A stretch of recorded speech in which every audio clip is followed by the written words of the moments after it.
So do you really think the market is slowing down and it's going to crash anytime soon? Think again, because the big developers and hedge fund owners are now buying single family houses across Canadian cities. What's going to happen next? What is up YouTube? What is up Canada? Thanks for joining in. As you know, the purpose of this channel is to educate my audience about the Canadian real estate market in general, with particular focus in Toronto and GTA, as well as some of the macroeconomic factors that has an impact on the Canadian estate market. So today I'm going to cover a very big story. So this news came out this morning and I thought maybe I should just record one quick video and educate my audience about that. Before I do this, I'm going to share something with you, because when I saw this news, I posted that onto my TikTok channel, and since then the TikTok has been blown away. Like, there's so many comments and arguments, and people were like fighting with each other, and then they're blaming realtors and government and all that stuff. So let me just break it down. So stick to the end of the video because you will understand what's happening behind the scene. But before we go into that, let me just frame this whole story first. So this is very common in US, right, in south of the border, and it's all started happening in 2007. So what happened was, when the market crash happened in 2007, the property was so cheap.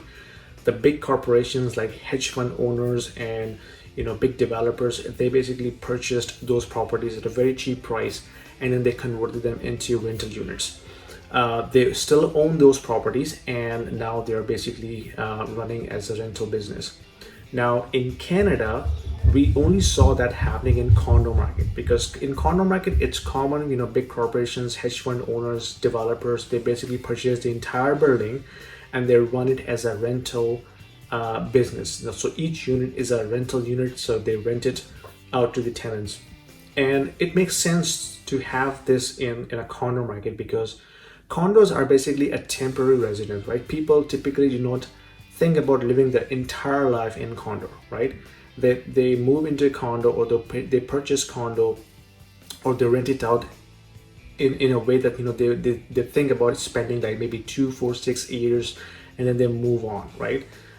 Depending upon the personal circumstances.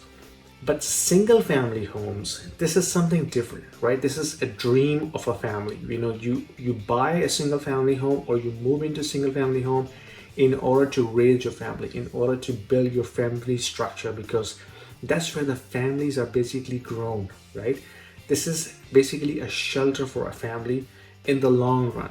And when I saw this news that the big corporations and developers and hedge fund owners are now buying these single family homes across Canadian cities, that sounds to me completely morally incorrect decision.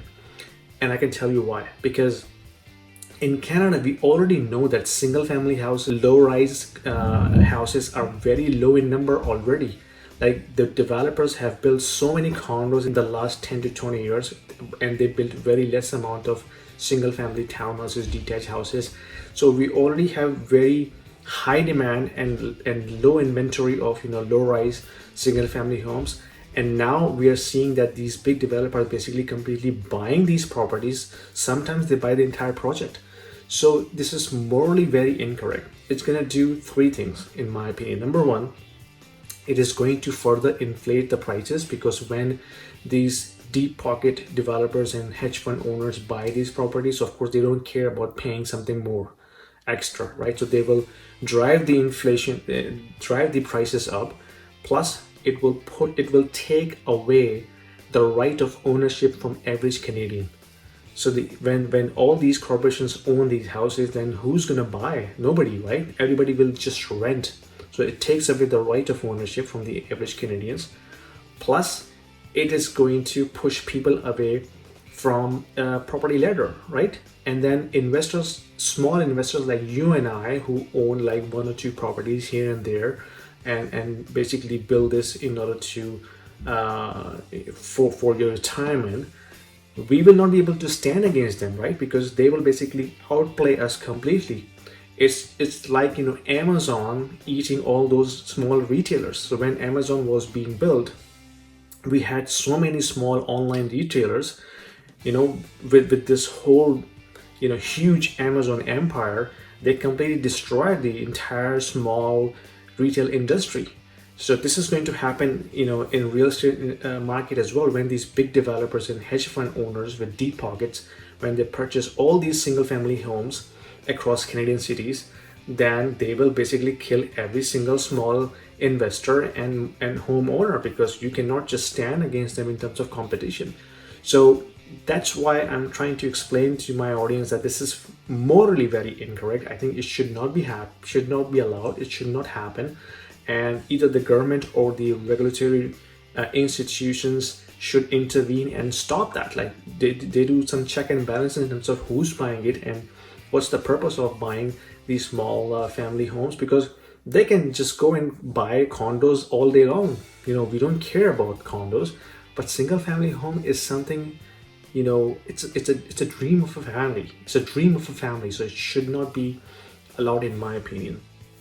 So that's what I wanted to share with you guys. So leave the comments down below. Put your questions or comments. What do you think about this news, and how do you think this should be controlled or stopped or intervene in your opinion? Let me know.